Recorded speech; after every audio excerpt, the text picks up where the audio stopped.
और सुधरना पड़ेगा ही एक न एक दिन, इससे छुट्टी नहीं होनी है। और यही सबसे बड़ा सौभाग्य है कि हम सुधर जाए। माता गुरुतरा भूमो, यहाँ की जो माँ है हमारी, वो तो गुरुतरा भूमो, वो पृथ्वी से भी महान है। इस माँ की हम सेवा नहीं करते, प्रेम नहीं करते, तो वो जो जगत माता है उसकी सेवा हम क्या करेंगे। यहाँ के पिता उच्चतरम चखात, आकाश से भी महान है, जिन्होंने हमको पढ़ाया लिखाया, बड़ा किया, विद्वान बनाया, रोजी रोटी कमाने लायक बनाया, एक दिशा दिया, जीवन दिया। उनकी हम सेवा नहीं करते तो हम भगवान की सेवा कैसे कर पाएंगे। ये माताएं जिनकी गोद में हम बढ़े पढ़े लिखे, जो बड़े स्नेह से मेरी ओर देखती हैं, मेरे दुख और कष्ट का चिंतन करती हैं, उनको दूर करने का उपाय करती हैं, प्राण पल से मेरे जीवन की रक्षा में लगी रहती हैं, इनकी यदि सेवा हम नहीं करते, इसे हम प्रेम विशुद्ध प्रेम नहीं करते, तुम्हारे जगदम्बिका की सेवा हम क्या करेंगे। संसार को ठीक बनाइए, भगवान मिल जाएंगे, बहुत जल्दी मिल जाएंगे। व्यवहार बहुत शुद्ध होना चाहिए। बोले करि प्रेम निरंतर नेम लिए, नियम से प्रेम कर, उस पवित्र नाता को पवित्रता के ढंग से निभाइए और मन को सुधारिए। सुधरा हुआ मन ही भगवान के पास पहुंचता है, गंदा मन भगवान के पास नहीं पहुंचता। एकदम पवित्र मन ही भगवान को पवित्रता कैसे आएगी, यहीं रहते रहे। अरे हमको तो यही शिक्षा मिल जाती है। हमारी माँ है, हमारी फुआ है, हमारी बहनें हैं, हमारी मौसी है। ऐसे संसार में जो स्त्रियां दिख रही हैं, वो भी तो किसी की फुआ है, किसी की मौसी है, किसी की बहन है, किसी की माता है। तो हम उनको उस दृष्टि से हमको देखना चाहिए। अपने आप मन पवित्र हो जाएगा। तपस्या तो यही है। तपस्या के सीख पूछ नहीं होती। आप जैसा बेटा चाहता है, भगवान ने सोचा मेरे जैसा तो मैं ही हूं, कोई दूसरा है नहीं, इसलिए मुझे ही आना पड़ेगा। और भगवान प्रियव्रत के परम प्रेम के बस में होकर के, आचार्यों के प्रेम में बस होकर के, उनके बेटे होकर के आए ऋषभदेव। भगवान ऋषभदेव, यह भगवान के अवतार हैं ऋषभदेव। इनका अवतार क्यों हुआ? इनका अवतार हुआ परमहंस महामुनियों को किस आचरण से रहना चाहिए, इस बात की शिक्षा देने के लिए भगवान ऋषभदेव राजा नाभि के बेटे होकर के आए। शेष कुमार अथ तमत्पत्यैव अंकुश का, कमल का, ध्वजा, ये सब चिन्ह उस बालक में थे। समता, शांति, ऐश्वर्यस्य, समग्रस्य, धर्मस्य, यशस्य, श्रियः। ऐश्वर्यस्य, समग्रस्य, जिसमें समग्र ऐश्वर्य नित्य निरंतर विराजमान है। ऐश्वर्यस्य, समग्रस्य, जिसमें समस्त धर्म नित्य निरंतर अखंड रूप से विराजमान है। और जिनके अंदर संपूर्ण शोभा, संपूर्ण कांति, संपूर्ण सौंदर्य एक साथ निरंतर रहता है, जिनके अंदर समस्त ज्ञान एक साथ रहता है, समस्त वैराग्य जिनके अंदर हो, इच्छा भक्त कहे जाते हैं। और इनसे जो युक्त है उसको कहते हैं भगवान। और भगवती सीता अशोक वाटिका में बैठी और भगवान परम प्रियतम भगवान राघवेंद्र का ध्यान करती हैं। तो ध्यान में ध्यान करते करते वो पक्का हो जाएगा, जिस मूर्ति का आप ध्यान करते हैं वही आप हो जाएगा। तो भगवती सीता भगवान राघवेंद्र का ध्यान करते करते राघवेंद्र हो जाते हैं। तो बड़ी चिंता हुई उनको। तो त्रिजटा ये बड़ी पुण्यात्मा थी, उस अब बहुत सेवा करती थी, अब संभालती बुझाती थी, बेटी की तरह इसका वात्सल्य था। तो जब त्रिजटा को देखा भगवती सीता ने तो पूछा, तो त्रिजटा ने पूछा तो मैं राघवेंद्र ही हो जाती हूँ, मैं भूल जाती हूँ कि मैं, मतलब क्या बात है? बोले चिंता मुझे इस बात की है कि जब मैं राघवेंद्र हो जाती हूँ तो हमारे परम प्रियतम राघवेंद्र की सेवा कौन करता है?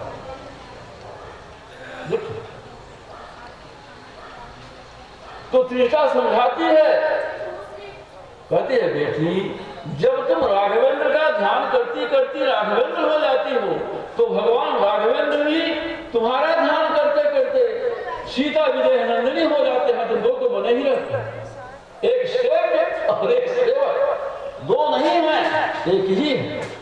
पुत्रों के पालन के लिए, भक्तों की रक्षा के लिए शिव पार्वती हो गए, राधा कृष्ण हो गए, सीता राम हो गए। वस्तुतः ये दोनों दंपति ये अभिन्न है। एक कभी राम सीता हो जाते हैं, कभी सीता राम हो जाती हैं, कभी कृष्ण राधा हो जाते हैं राधा का ध्यान करते करते, कभी राधा कृष्ण का ध्यान करते करते कृष्ण हो जाती है। ये स्थिति है, परम तेज है, उसको कोई नहीं धारण कर सकता। इसलिए जहां जहां उनकी मूर्ति वो विराजमान है तेजस स्वरूपा, वहां चर्म दृष्टि नहीं होनी चाहिए। उनको भगवान शिव को धारण कर। कलिकाल में लोगों की बुद्धि भ्रष्ट हो गई है, तामसी हो गई है, उनको अपने ज्ञान का नशा हो गया है, अपने तर्क का बड़ा अभिमान हो गया है, कुतर्क करते हैं। ऐसे लोगों को कौन समझाए? वो तो भगवान धारण करते हैं। बोले नृणाम निःश्रे यशार्थाय व्यक्तिर भगवतो नृप, राजन लोगों का कल्याण करने के लिए ही भगवान सगुण रूप में आते हैं, किसी रूप में आते हैं, किसी लोगों के साथ खेलते कूदते हैं और इन सब लीलाओं के द्वारा लोगों को ज्ञान देते हैं। और उनकी लीलाएं दिव्य हैं और दिव्य लीलाएं दिव्य ऋषि महर्षि लिखेंगे। ये कोई इतिहास ग्रंथ नहीं है, ये पुराण की होती है और सुनने का सुयोग मिलता है। इसीलिए भगवान आते हैं और लीला करते हैं, लीला बिना मतलब नहीं करते। सारे समुद्र को तो मैं खेल खेल में लाग जाऊंगा, तो क्या खेल करने के लिए समुद्र लंघन गए थे? वो तो परम प्रयोजन से वो समुद्र लंघन किए थे। वहां तो बड़ी विचित्र स्थिति हो गई, समस्त कवि समाज वहां समुद्र के किनारे बैठा है। कौन ये सतयोजन सागर पार करे? तो नागय सतयोजन, जो नागय सतयोजन सागर करे सो राम काज अति नागर, ऐसा बोले नहीं कन रहा प्रथम बल लेसा। पहले तरुणाई वाले बल का लेश मात्र हमारे अंदर नहीं। तरुणाई में कितना बल था? बोले बलि बाधत प्रभु बाढ़े, बलि को बांधते हुए भगवान वामन विराट और सो तन बरन न जाए। वह विराट शरीर कितना मोटा था, कितना ऊंचा था, कितना व्यापक था, इसका वर्णन नहीं किया जा सकता।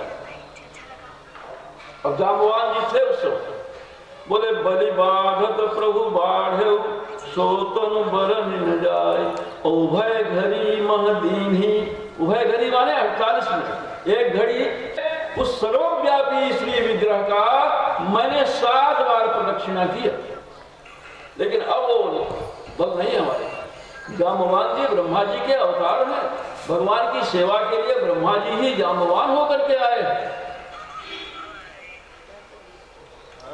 अंगद ये सोच रहे हैं कि हमको भी बोलना चाहिए कि हमारे पास क्या दिक्कत है, नहीं तो शंका हो जाएगी लोगों को।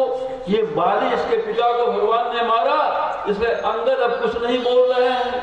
अंगद सोचते हैं जितनी परेशानी पैदा हो उतना ही ठीक है, इसलिए अंगद जी अपनी सफाई दे रहे हैं। क्या बोले? अंगद कह जाऊं मैं पारा, जिय संशय कछु फिरती वारा। अंगद जी जाम्बवान जी से बोले, जाम्बवान जी मैं चला तो जाऊंगा पार, लेकिन लौटने में संदेह क्या है? मैं लंका में जाकर भगवती सीता सुन रही, लेकिन उनको ये था कि हम में कोई बल नहीं है, जो बल है हमारे प्रभु राघवेंद्र का बल है, हम तो उनके एक तुच्छ सेवक हैं, इसलिए कुछ नहीं बोले। बोले पवन तनय बल पवन समाना, काचित साधि रहा बलवाना। अब बुद्धि विवेक विज्ञान निधाना, तुम बुद्धिमताम वरेण्यम, बुद्धिमानों में तुम सर्वश्रेष्ठ हो, ज्ञानिनाम अग्रगण्यम, तुम ज्ञानियों में अग्रगण्य हो, बल में भी सर्वाधिक शक्तिशाली हो, कुछ नहीं बोलते। लेकिन जब कहा जाम्बवान जी ने, बोले राम काज लगी तव अवतारा, हनुमान तुम्हारा राम जी की सेवा के लिए ही अवतार हुआ है, तुम तो शिव हो। शिव जी भगवान श्री राघवेंद्र की सेवा के लिए एक किया वो, मैं तो राघवेंद्र का सेवक। हाँ ठीक कहते हैं, ठीक कहते हैं जाम्बवान जी। बोले राम काज लगी तव अवतारा, तो सुनत ही भयउ पर्वताकारा। पर्वताकार शरीर हो गया, कनक वर्ण तन तेज विराजा, मानहु अपर गिरिन कर राजा, सिंहनाद करि बारहि बारा, बोले लीलहि नागौ जल निधि खारा, सहित सहाय रावण ही मारी, अवानौ यहाँ त्रिकूट उपारी, कनक वर्ण तन तेज विराज। स्वर्णिम पर्वत हो जैसे, स्वर्णिम विशाल पर्वत, पीताभ किरणें निकल रही हैं उनके श्री विग्रह से हनुमान जी के। मानव ऊपर गिरिधर कर राजा, मानव समस्त पर्वतों के वो राजा है, पर्वत सिंहनाद कर रहे हैं। लीला ही नागौ जल निखारा, ये खारे समुद्र को तो मैं लीला पूर्वक खेल पूर्वक लांग जाऊंगा।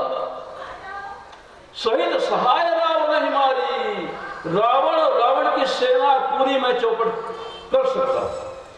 और नहीं आपकी आज्ञा हो तो जिस त्रिकूट पर्वत पर लंका बसी है, उसी को समूल जड़ से उखाड़ करके भगवान राघवेंद्र के सामने में रख सकता है।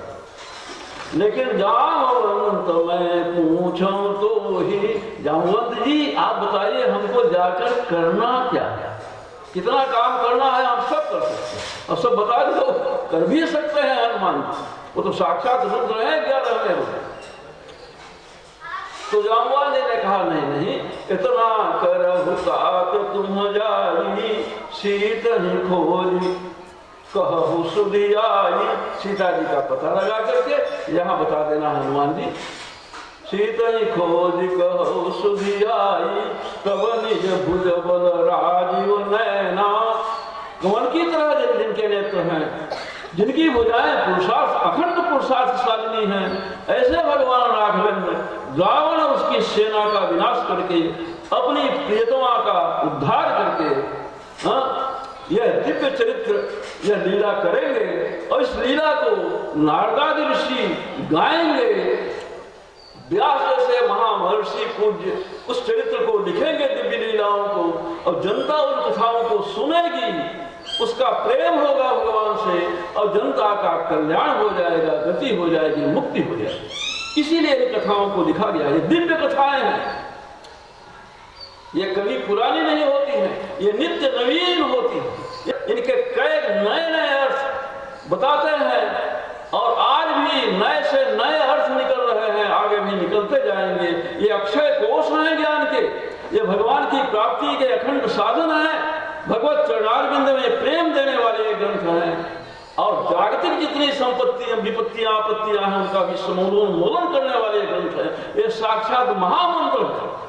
इनको पढ़ने से वाणी पवित्र होती है, मन पवित्र होता है, ग्रह शांत होते हैं, आपत्ति बाधाएं दूर होती हैं, संसार की समस्त बाधाएं दूर हो जाती हैं। अंत में सर्वलाभ, सर्वोत्तम लाभ को भगवत चरणारविंदों में प्रेम प्राप्त हो जाता है।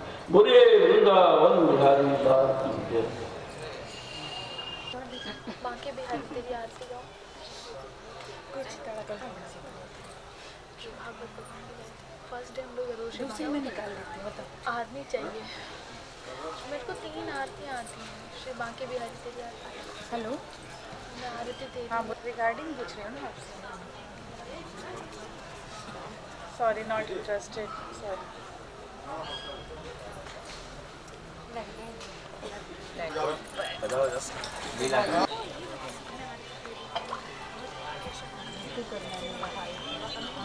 छोटी वाली लुक अच्छा नहीं। कहाँ चली गई? ओम चंद्रमा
सामने रखा अपना के सामने रखा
धर्म की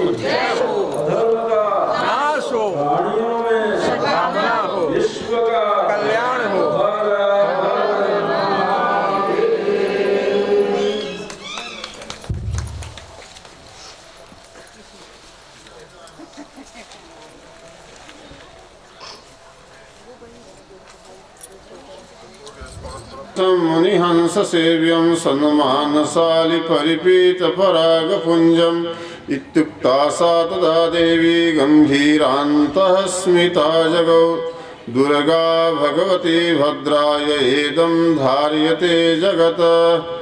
ओम सीताराम सीताराम सीताराम सीताराम राधे श्याम राधे श्याम राधे श्याम राधे श्याम राधे श्याम राधे श्याम राधे श्याम राधे सीताराम सीताराम।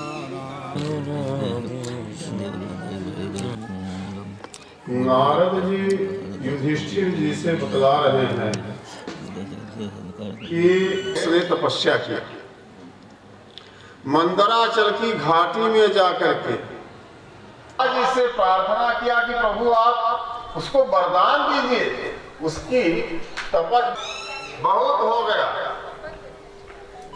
बहुत हो गया, क्या चाहते हो वरदान मांग लो। और उसके देह को दीनियों ने खा लिया। हिरण्यकश्यप ने ब्रह्मा जी से कहा कि मैं अमर होना चाहता। वरदान तो भगवान नारायण का कि मैं न दिन में मरूं न रात में मरूं। सात्विक होती हैं, राजसी होती हैं, तामसी होती हैं। हम पूजा पाठ आराधना उपासना करें किसी के अमंगल के लिए, किसी के अनिष्ट के लिए, वो तामसी पूजा है, उसका परिणाम अच्छा नहीं होता है। राजसी पूजा और सात्विकी पूजा कम से कम करनी चाहिए। किसी के अनिष्ट विनाश हानि के लिए जैसे दैत्य लोग करते थे, इनका संकल्प कभी शुद्ध और सात्विक नहीं रहा। मैं दूसरों पर विजय प्राप्त कर लूं, दूसरे का अधिकार अपने हाथ में ले लूं, दूसरे का राज्य लूट लूं, सब हमारी अधीनता में रहें, मैं राजा हो जाऊं और सब हमको भगवान समझे, ईश्वर माने, त्रिलोकी पर हमारा ही अधिकार हो। ऐसी तपस्याएं, ऐसी दैत्य सबसे ज्यादा तपस्वी होते हैं, मनुष्य और देवता कम होते हैं, लेकिन उनका तपस्या का जो उद्देश्य है, तपस्या का जो संकल्प है, वह अच्छा न होने के कारण अंत में उनकी दुर्गति ही होती है। यही काम किया इस राक्षस ने।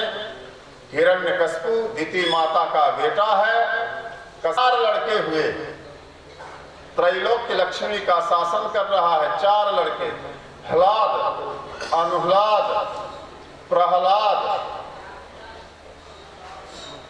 प्रहलाद जी इन चारों में सबसे छोटे थे।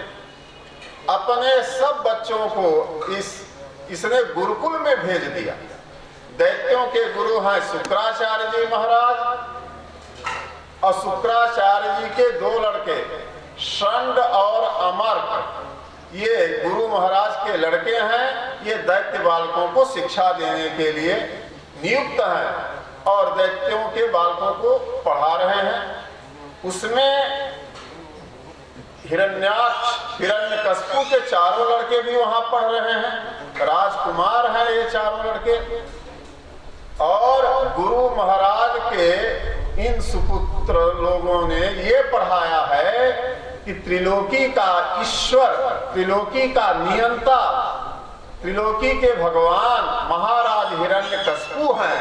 इसके अलावा कोई भगवान नहीं है इस धरती पर, इस भूर भुव स्व तीनों लोकों में। लेकिन प्रहलाद जी को ये बात समझ में आती नहीं है। वो कहते हैं कि हमारे तो सर्वस्व एकमात्र नारायण विष्णु ही हैं, यही भगवान हैं, हिरण्यकश्यप कैसे भगवान हो सकते हैं। खूब सिखावें, खूब पढ़ावें। तो एक दिन हिरण्यकश्यप के पास दैत्य बालक आए, सबसे पूछा गया क्या पढ़ा तुम लोगों ने।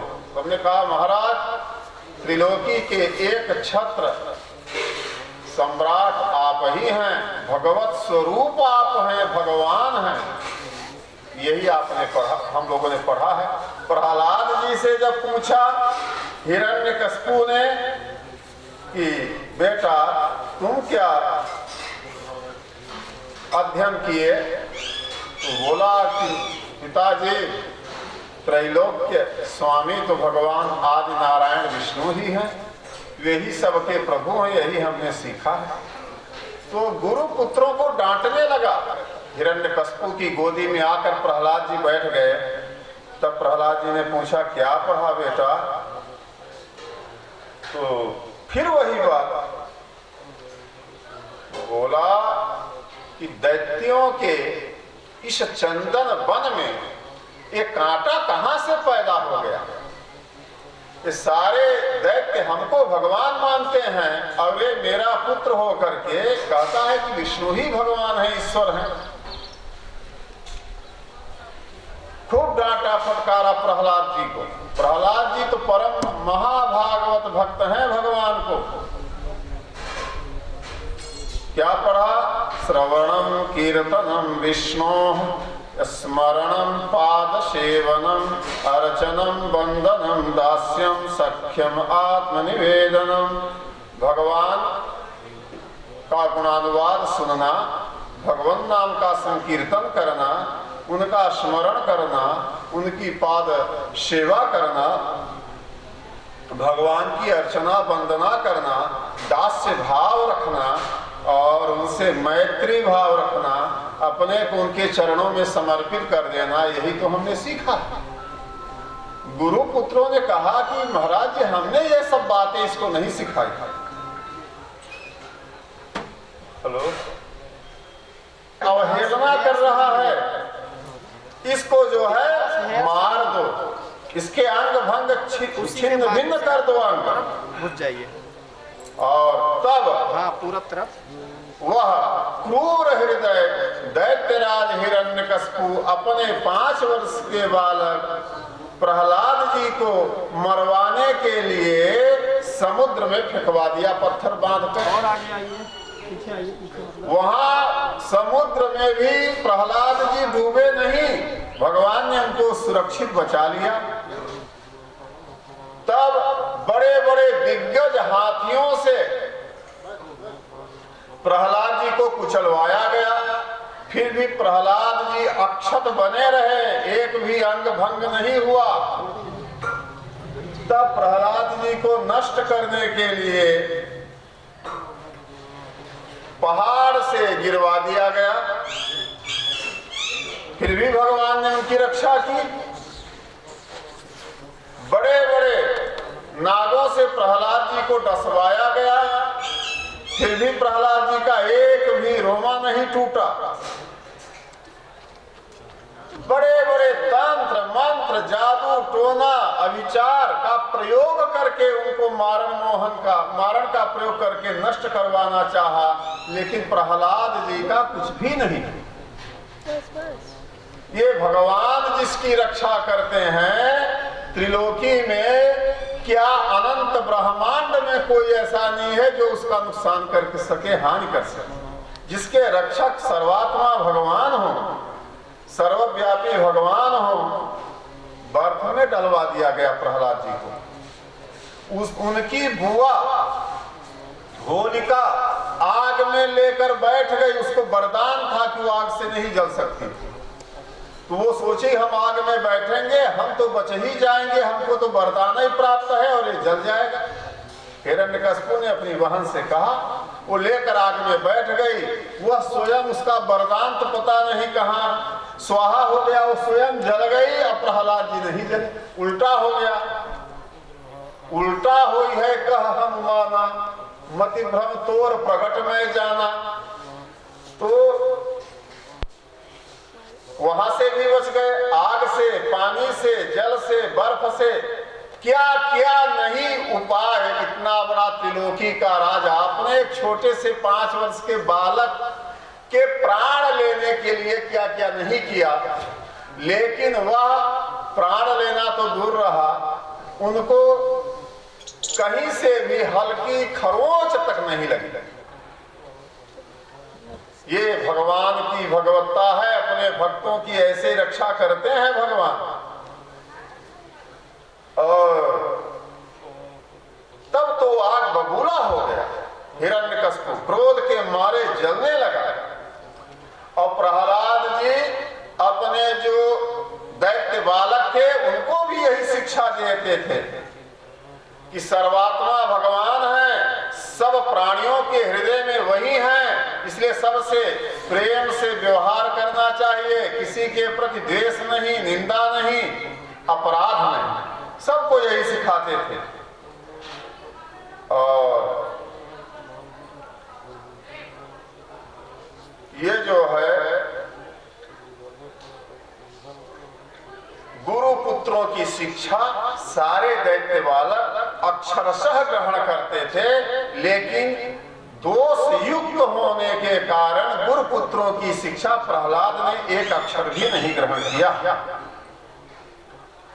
अब क्या करे? तो अब हिरण्यकश्यप ने तलवार उठा करके अपने उस औरस पुत्र को स्वयं मारना चाहा कि हम ही मार देंगे तलवार से, अब किसी उपाय से मर नहीं सकता। बुलाया और क्रोध के मारे कांप रहा था। हिरण्यकश्यप क्रोध के मारे कांप रहा था, उसका शरीर एकदम डगमगा रहा था। पुत्रम हंतुम मनो दधे, पुत्र को मारने के लिए उसने मन में संकल्प किया। क्षिप्त्वा परुषया वाचा प्रहलादम अतदर्हणम, कठोर से कठोर वचन बोलने लगा, अपशब्द बोलने लगा। यद्यपि प्रहलाद जी इसके योग्य नहीं थे, वो अपशब्द वचनों के गाली के योग्य नहीं थे, पर फिर वो बोल रहा है। खड़े हैं सर्पः पदाहत इव श्वसन प्रकीर्तिदारुणः, और पादाघात से आहत जैसे सांप लंबी लंबी सांसें लेकर फुफकारता है, ऐसे ही वह हिरण्यकश्यप लंबी लंबी सांस लेता हुआ। आप लोग सेव कैसे करते हैं? इसमें सेव हो रहा है नहीं तो फाइल कैसे ट्रांसफर बोलने लगा, हे दुर्विनीत मंदात्मन कुलभेद कराधमा स्तब्धम अच्छासन का उल्लंघन कर रहा है, मेरे आदेश का की अवहेलना कर रहा है। मैं आज तुमको यमालय पहुंचा दूंगा। क्रोधस्य यस्य कंपन्ते, तुम जानते नहीं जिसके क्रोध करने पर पूरी त्रिलोकी डर के मारे कांप जाती है। त्रयोलोकाः सहस्रा दिक्पाल कांप जाते हैं। तस्मे अभीतवत् मूढ़ा शासनम किम बलोत्यगाः, उस मुझसे तुम कैसे निडर होकर, अस्थावर जंगम जड़ चेतन सबका वही बल है, एकमात्र परमात्मा और ब्रह्मादिक देवता जिसके वशीभूत रहते हैं। स ईश्वर, वही ईश्वर है और उसी को मैं अपना स्वामी मानता हूँ। काल गुरु ब्रह्मोत्सव, वही कालों के महाकाल हैं, वही महान पराक्रमी हैं। ओजः सहस्र बलेन्द्रियात्मा, समस्त इंद्रियों के ओज बल तेज वही भगवान है। स एव विश्वं परमः स्वशक्तिभिः सृजत्यवत्य गुणत्रयेशः, तीनों गुणों के वही स्वामी हैं और अपनी माया इत्यादि शक्तियों के द्वारा वो इस सृष्टि को बनाते हैं, इस सृष्टि का पालन करते हैं और अंत में सृष्टि का संहार कर देते हैं अपने संकल्प से। तो पिताजी जहियासुरं भावमिमं स्वमात्मनः, आप अपना यह आसुर भाव छोड़ दीजिए। ये असुरता जो आपके भीतर घुसी हुई है, राक्षसपना जो आपके भीतर बैठा हुआ है, कि सबको मारो, सबको काटो, सबकी हिंसा करो, सबको लूट लो, ये आसुर भाव अपना छोड़ दीजिए। 5 वर्ष का यह बालक त्रैलोक्य सम्राट अपने पिता हिरण्यकश्यप को समझा रहा है। जहियासुरं भावमिमं त्वमात्मनः समं मनोधत्सुन सन्ति विद्विषः, अपने मन को समत्व में रखिए, सबको समान दृष्टि से देखिए। यहाँ न कोई शत्रु है, न मित्र है, न अपना है, न पराया है। जड़ चेतन स्थावर जंगम में एक ही प्राण, एक ही आत्मा, एक ही जीव, एक ही चेतन सबके भीतर विराजमान। किसी से द्वेष मत करिए। उत्पथ स्थिता तद्धेह्यनन्तस्य महत् समर्हणम्। भगवान अजित के अलावा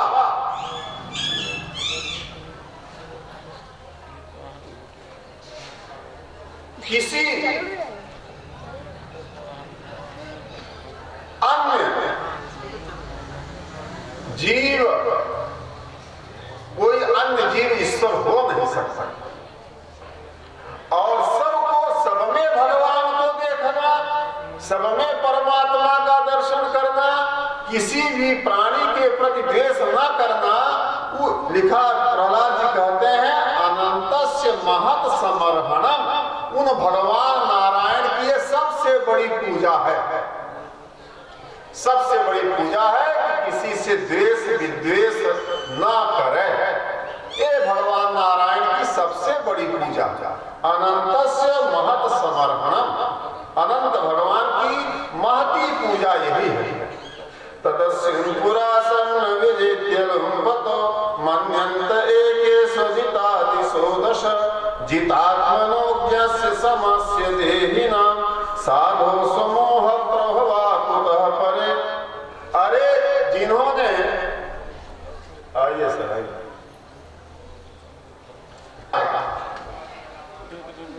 यदि मेरे अलावा कोई जगदीश्वर इस त्रिलोकी में है तो बतलाओ कहां है।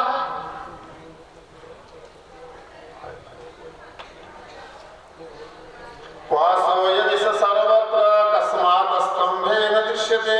प्रहलाद जी ने कहा पिताजी वो सर्वत्र हैं, सर्वव्यापी हैं। ये क्या पूछ रहे हैं आप? ये पूछिए जो कहां नहीं है, वो तो सब जगह है।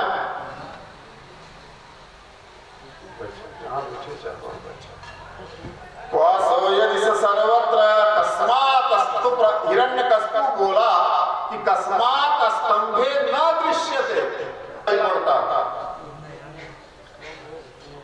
सोहम विकथमानस्य शिरः कायाधरामिते। तो तुम जो है, तुम्हारा सिर मैं अभी तलवार से काटे देता हूं। वो पाए हरि त्वाद्य, तुम्हारा हरि आज तुम्हारी रक्षा करे। हम देखते हैं, तलवार उठाते हैं, तुम्हारा सिर काटते हैं। जहां हो बुला लो, तुम्हारी तुमको बचा ले। अद्य गोपाए, आज तुम्हारी रक्षा कर ले। यस्ते शरण मीप्सितम्, जिसके शरणागत तुम हो, जिसकी शरण में तुम हो, वो आवे बचावे तुमको।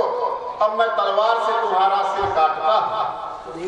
एवं दुरुक्तिर्मुहुरर्दयन्नरुषा, इस तरह से गाली देता हुआ, दुरुक्ति बोलता हुआ वह त्रिलोकी का सम्राट हिरण्यकश्यप अपने 5 वर्ष के औरस पुत्र माने निजी पुत्र को इस तरह से कहता हुआ क्या किया? पतितो वरासना, तलवार उठाया और सिंहासन से उठ के खड़ा हुआ।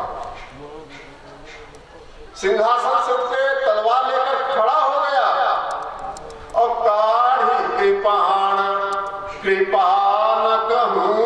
देखिए उसका सबसे छोटा लड़का है, चौथे नंबर का, निजी बेटा और अस बेटा। और वह बेटा ऐसा है कि ईश्वर की दृष्टि है, ज्ञान में उसकी दृष्टि है, ब्रह्म में दृष्टि है। इसलिए वो मिट्टी के पुतले अपने पिता को भगवान नहीं मानता है और कहता है कि ईश्वर तो एक ही है। और ये उसको इतना कठोर हृदय, इतना तपस्वी, ब्रह्मा जी से वरदान प्राप्त, इतना कठोर हृदय है कि तलवार लेकर मारने के लिए सिंहासन से खड़ा हो गया। अरे काढ़ी कृपाण कृपान कहूं, कहीं कृपा का लेश मात्र उसके हृदय में में नहीं है। पितु काल कराल बिलो की न भागे। कराल काल रूपी पिता को देख करके भी प्रहलाद तनिक भी विचलित नहीं हुए, भागना तो दूर रहा। इतना अखंड विश्वास अपने भगवान पर उनको था, सर्वतोभावे रक्षा करता ही है। अरे कहानी भी हैं, और वही सुन करके नृसिंह भगवान खंभे से निकले और वैरी विदार किए प्रहलाद भय प्रहलादी तुलसी तब ते सब पाहन पूजन लागे। लेके खड़ा हो गया और स्तंभम ततादाति बला स्वमुष्टिना, एक मुक्का उसी खंभे पर तदैव तस्मिन् निनदोति भीषण, भयंकर आवाज हुई। खंडांड कटाह स्फुटत, लगा ब्रह्मांड रूपी कड़ाहा फट गया, ब्रह्मांड फट गया, इतनी भयंकर आवाज हुई। यं वै स्वधिष्णो भगतं त्वजादय, स्वरलोक महलोक जनता, प्रचंड शब्द कहां से आया? लगा ब्रह्मा जी को लगा कि हमारे लोग अपने अपने धाम का प्रलय सबने मान लिया। सभी क्रमण पुत्र वधेव सुरोजसा निशम्य अंतः सभायां ददर्श तत्पदं वितत्र सूर्येण सुरार्यूथपा। जितने हिरण्यकश्यप दैत्यराज के से सैनिक गण थे वे तो डर के मारे कांप गए, और उस सभा के भीतर तो कोई जगह नहीं दिखी जहां से वह ध्वनि आई थी। तो सत्यम विधातुं किंच भूतेषु अखिलेषु चात्मना, और अपनी व्यापकता को समस्त प्राणियों में दिखलाने के लिए अदृश्यताप्य भूतरूप मुदवहन स्तंभे सभा करने के लिए भगवान ने कहा, न मैं भक्त प्रणश्यति, मेरा भक्त कभी नष्ट हो ही नहीं सकता, इसकी जिम्मेदारी मेरी है। गीता में ही भगवान ने कहा, एक प्रतिज्ञा किया है, अपिचेत सुदुराचारो भजते माम अनन्य भाग साधुरेव स मंतव्यः सम्यक् व्यवसितो हि सः क्षिप्रं भवति धर्मात्मा शाश्वत शांति निगुच्छति। कौन्तेय प्रतिजानीह न मे कौन्तेय प्रतिजानीहि न मे भक्तः प्रणश्यति। मैंने संकल्प लिया है, भगवान कहते हैं, प्रतिज्ञा कसम है, उसकी बात को सत्य करने के लिए और अपनी व्यापकता को सर्वत्र दिखलाने के लिए भगवान को खंभे से निकलना पड़ा। ससत्वमेनं परितो विपश्यन् स्तम्भस्य मध्याह्नं निर्जिहानं नायं मृगो नापि नरो विचित्रम् अहो किमेतं त्रिमृगेन्द्र रूपम्। अब वो देख रहा है त्रिलोकी का सम्राट दैत्यराज हिरण्यकश्यप कि अरे ये तो खंभे के बीच से निकला हुआ व्यंग्र रूप है, नरसिंह रूप में है, इसका तो मुखार बिंद पूरा सिंह की तरह है और आधा नीचे का धड़ मनुष्य की तरह है। ये तो आधा नर है, आधा सिंह है, ये नृसिंह है, ये विचित्र रूप धारण करके कौन सा रूप आ गया, ये सोच रहा है वह राक्षस दैत्यराज हिरण्यकश्यप। अमीमांसमानस्य समुत्थितोग्रतो नृसिंह रूपस्तदलं भयानकम्। अलम भयानकम्, अलम माने पर्याप्त, जिसकी कोई सीमा नहीं है, इतना भयंकर रूप था नृसिंह भगवान। और उसके सामने भगवान खड़े हो गए। देखो ना, प्रतचामी करचंडलोचनम, तपाए हुए सोने की तरह पीले पीले उनके जलते हुई आंखें। प्रतचामी करचंडलोचनम स्फुरत् सटाके सरजिम्भृताननम, गर्दन के के बाल जैसे सिंह के बाल होते हैं खुला हुआ था, मुंह फाड़े हुए थे, कराल दंष्टम, दाढ़े भयंकर थी नृसिंह भगवान की, और करवाल चंचला, और जीभ एक लंबी तीखी चमकती हुई तलवार की तरह लपलपा रहे थे। इतना भयंकर क्रोध था, क्योंकि उनके महाभागवत भक्त को बड़ी पीड़ा ये दे रहा था। अक्षुरांत जिह्वाम भृकुटी मुखोल्बणम, धौहें तनी हुई थी, उधर पहले तो हुआ है भयंकर, दोनों कान ऊपर की ओर उठे हुए थे, कनकनाए हुए थे भगवान के कान, और गिरी कंदराभूता, पर्वत की गुफा हो ऐसे भगवान के मुख के भीतर का भाग था, और मुख फैला हुआ था।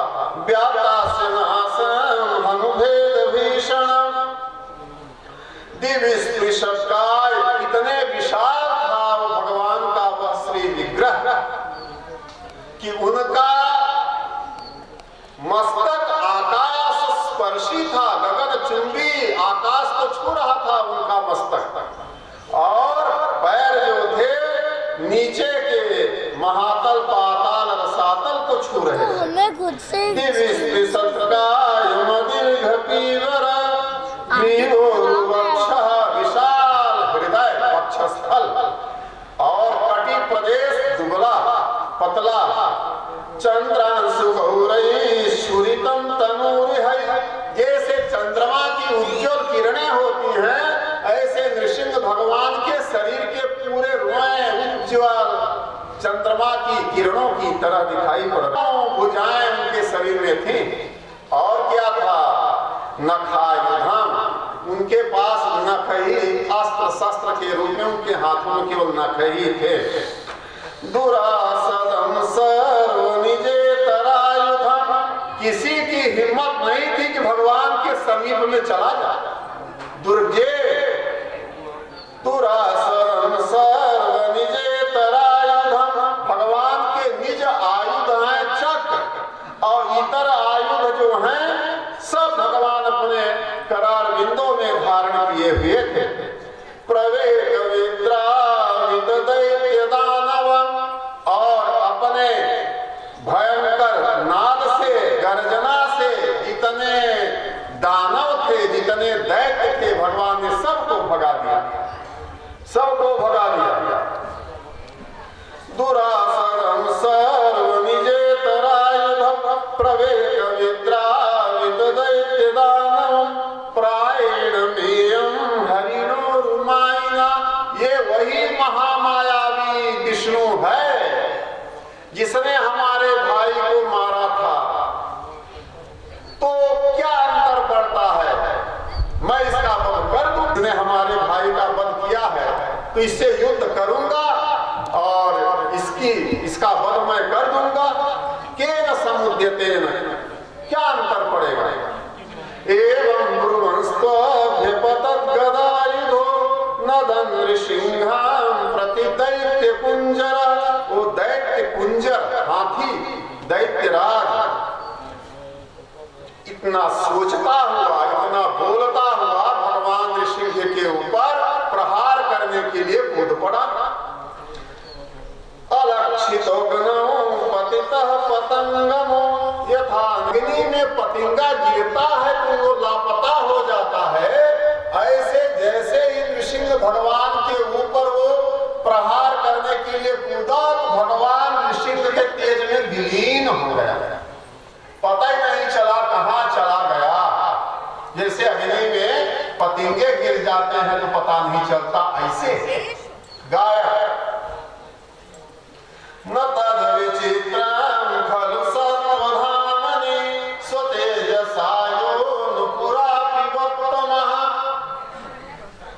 अरे महाप्रलय के घोर अंधकार को जो भगवान पी जाते हैं तो ये तो अंधकार ही है, ये तो तमोगुण है, इसको भी हाल है जय और विजय।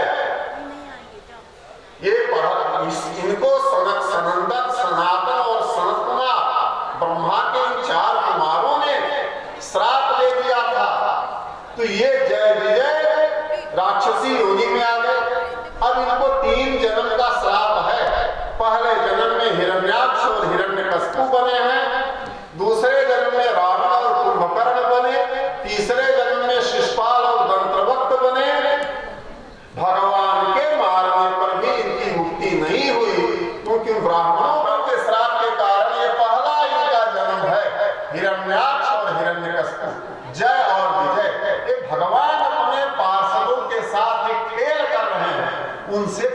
युद्ध करेंगे। वो भगवान के पराक्रम, भगवान की वीरता के सामने ये पतंगे, ये मच्छर कुछ हैं भी, लेकिन भगवान अभी खेल कर रहे हैं। तो इतने में वो हिरण्यावंतम सगदम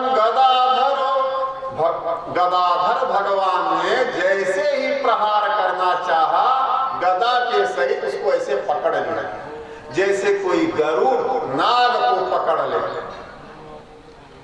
पकड़ लिया भगवान, सगदम गदाधर महोरगम तार्क्षसुतो यथाग्रही, जैसे महान नाग को कोई गरुड़ पकड़ लेता था। सतस्य हस्तोत्कलितस्तदास्रो विक्रीड, भगवान तो खेल ही रहे थे, ये उनके हाथ से सरक गया, छूट गया। ये सोचा कि हमारे वीरता के डर के मारे इन्होंने मुझको छोड़ दिया। बड़ा इसको अभिमान जगा कि हमारे पराक्रम से इन्होंने मुझको छोड़ दिया। और जब छूट गया हाथ से, युद्ध देख रहे, बादलों की ओट में छिप के देख रहे थे कि अगर ये कहीं बच गया तो हम लोगों का जीवन शेष नहीं रहेगा। हाय हाय करने लगे वे देवता। इतना पराक्रमी, इतना महाबली आतंकी था कि त्रिलोकी कांपती थी इसके सामने।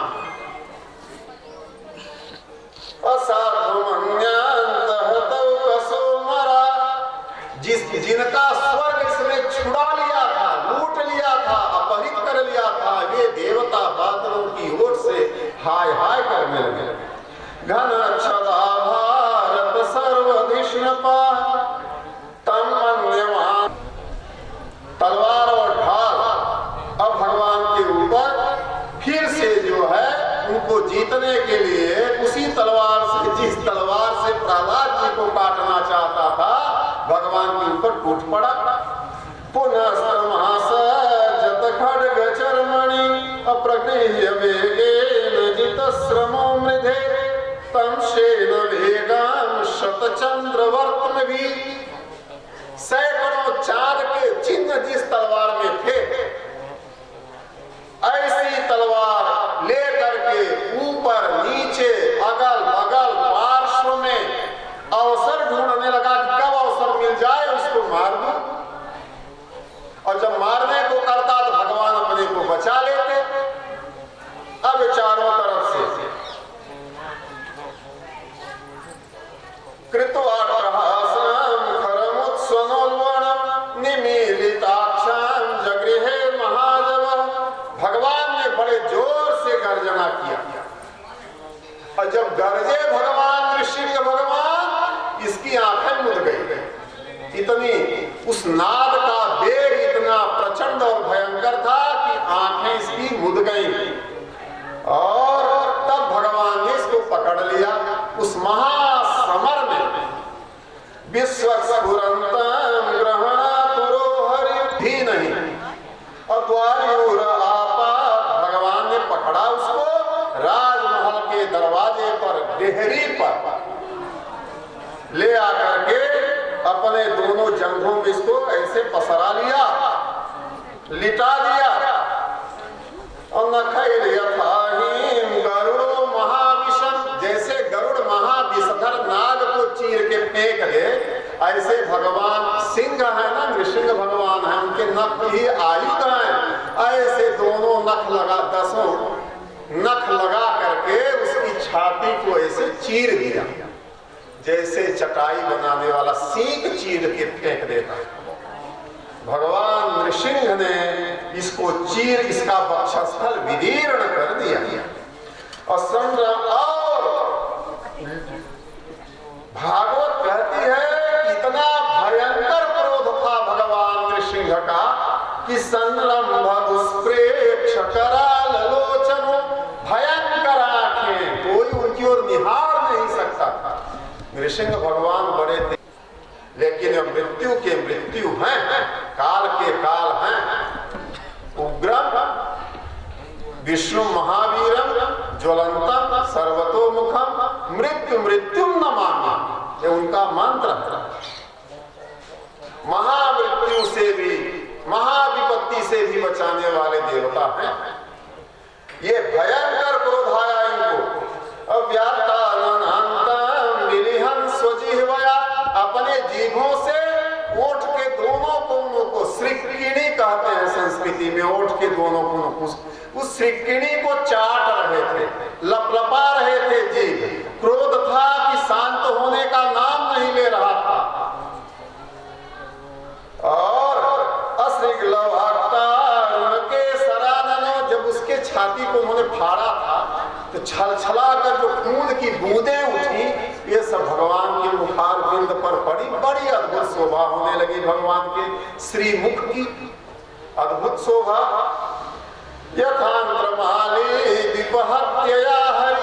जो है वैज्ञानिक लोग बताते हैं कि पेट में दो आंत होती है, छोटी आंत और बड़ी आंत। दोनों आंत भगवान ने निकाला और गले में डाल दिया। अब तो स्वयं राजा बन गए भगवान। माली सेना की, दैत्य गणों की, दानवों की, वो तो भगवान ने अपने आयुधों से मार के सबको भगा दिया।